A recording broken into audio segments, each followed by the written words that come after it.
Las personas que hemos estado en una relación de pareja no me dejarán mentir.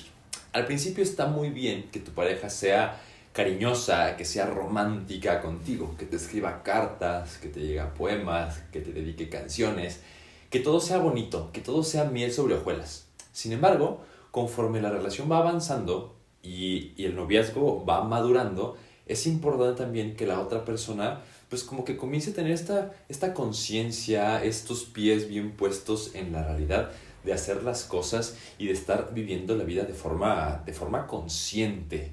Algo muy similar le pasa a la literatura por allá de 1850, en el que, pues sí, estaba bien contar un poquito las historias románticas que exaltaban los sentimientos, pero también comenzábamos a necesitar libros que contaran historias un poquito más reales. Y es así como surge el realismo literario. Yo soy Juan Francisco y bienvenido a un nuevo capítulo de Literatura para Tontos.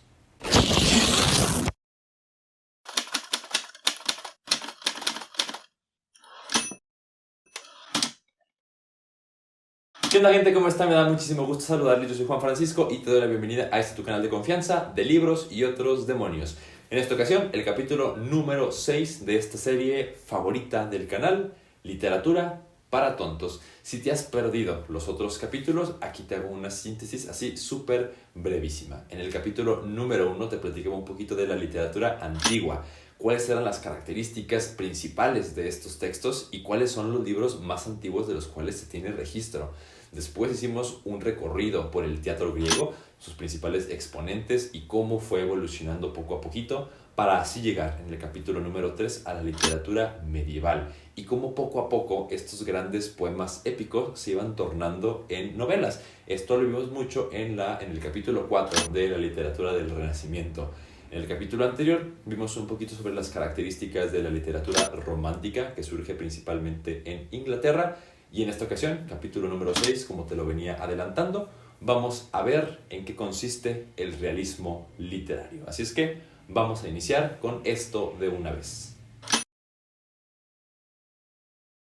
Para empezar a hablar del realismo literario, necesitamos poner un poquito el contexto de la situación. Comencemos recordando que entre los siglos XV y XVII, gracias a la invención de la imprenta, se comienzan a hacer muy populares las novelas y esto genera que más gente tenga acceso a los libros. Estos libros principalmente eran leídos por las clases altas, por la burguesía europea de los siglos XVII y XVIII. Pero poco a poco el hábito de leer comienza a ser muchísimo más famoso y popular entre las clases bajas de la sociedad. Y aquí tenemos un problema, y es que aunque les gustaba leer, las historias que se contaban como que no llamaban tanto la atención porque no estaban para nada aterrizadas a su realidad. Algo similar pasa en 1856 con un francés llamado Gustave Flaubert, quien publica un libro llamado La tentación de San Antonio. Una obra que combinaba lo místico con lo dramático. Le da esa obra a leer a uno de sus mejores amigos, quien también era uno de sus mayores críticos literarios, quien le dice: o sea, tu historia está bien, pero no sé si ya te diste cuenta que hay muchísimas otras realidades que puedes empezar a contar. Muchísimas otras historias, tramas, personajes que tienes al lado tuyo que también merecen que se cuenten sus historias. Es entonces como él empieza a cuestionarse esto y dice: ok, sí, creo que voy a escribir un libro que esté más aterrizado a la realidad. Y así surge en 1856 el primer libro que se considera como la punta de lanza del realismo, principalmente del realismo francés, Madame Bovary. Como te digo, esta novela se publica en 1856 y nos cuenta la vida de Emma Bovary, una jovencita que creció influenciada fuertemente por todos los libros románticos que ella estaba leyendo. Entonces ella creía que su vida realmente merecía ser como las historias que leía. Se casa con un doctor y piensa que su vida será así miel sobre hojuelas, que será todo rosita, que será todo bello, todo hermoso como en sus libros, pero no tardará en descubrir que la realidad es muy diferente a lo que planteaban los libros. Su vida será aburrida, su vida será monótona. Descubrirá que el amor no es suficiente para vivir feliz con una persona. Descubrirá que se siente insatisfecha y que en realidad el entorno, el mundo es bastante gris, bastante soso, bastante aburrido. Es así como surge, te digo, la primera novela del realismo, principalmente dentro del realismo francés, una crítica fuerte hacia el romanticismo. Y es así como entonces podemos hablar de dos de sus características principales, el origen y las temáticas que platica. En primer lugar, no podemos hablar del realismo sin hablar primero del romanticismo, porque una depende fuertemente de la otra. Son contrarrespuestas, ¿sí? El realismo surge como oposición fuerte y contundente contra la idea del romanticismo. Si el romanticismo exalta los sentimientos, las emociones, el espíritu y la relación del ser humano con la naturaleza y con Dios, el realismo tocará temas muy diferentes, muchísimo más aterrizados a la vida cotidiana. Entonces, característica 2, las temáticas del realismo son de tinte social. Recordemos que el contexto es más o menos la revolución industrial, la segunda, en el que nos encontramos con mucha gente mudándose de los pueblos a las ciudades, lo que incrementará la pobreza, el desempleo, los problemas de salud, los problemas políticos, los problemas sociales, los problemas familiares, los problemas psicológicos. Estas son las grandes temáticas que abordará el realismo. Pero, como ya te habrás dado cuenta, no podemos hablar únicamente de un tipo de realismo, sino que se empieza a fragmentar en otras subramas dependiendo de lo que quieren platicar. La primera de ellas, o quizá la más famosita, es el realismo de protesta social.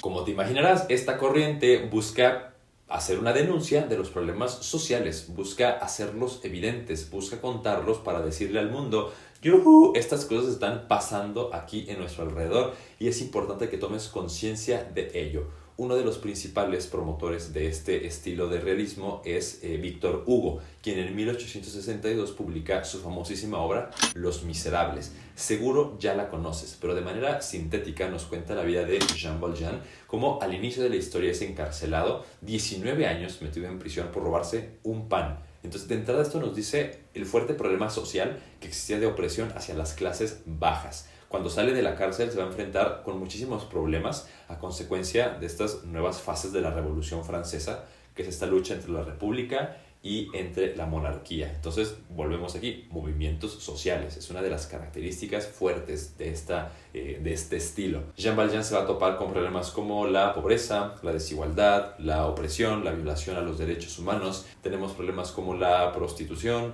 el alcoholismo, los niños en la calle, un montón de temáticas que nos dicen la sociedad no está funcionando.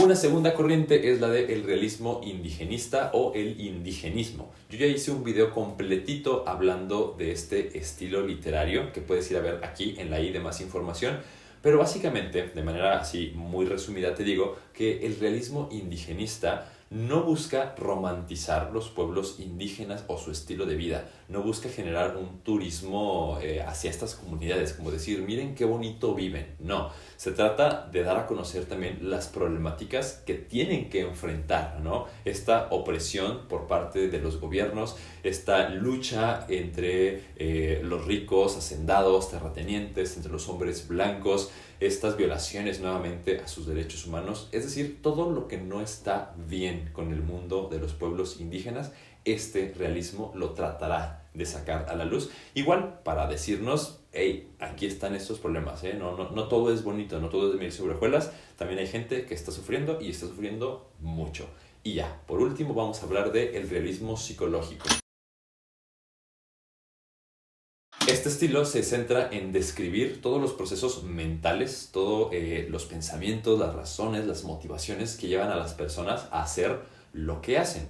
Para que quede un poquito más claro, 1866, Dostoyevsky publica Crimen y Castigo, una obra en la que nuestro protagonista asesinará a una persona simplemente porque le cae mal. O sea, a lo mejor no hay una razón aparente fuerte detrás de este crimen, pero es justamente la novela lo que se encargará de contar todos los procesos mentales cognitivos que llevan al protagonista a decidir sus actos, ¿no? Y posteriormente toda la sensación de culpa y cómo tiene que vivir con lo que hizo. Entonces, todas estas ideas psicológicas de estudio de la psique humana se encargará de abordarlas el realismo psicológico. Y es tan fuerte esta corriente literaria que a finales del siglo XIX, a principios del XX, los grandes psicólogos les empezarán a retomar, como por ejemplo Sigmund Freud, quien desde el psicoanálisis se encargará de entender todo lo que el inconsciente trata, todo lo que el inconsciente genera en nuestra forma de vivir y de hacer las cosas. A manera de resumen, el realismo surge como una contrarrespuesta a el romanticismo inglés y Madame Bovary es el principal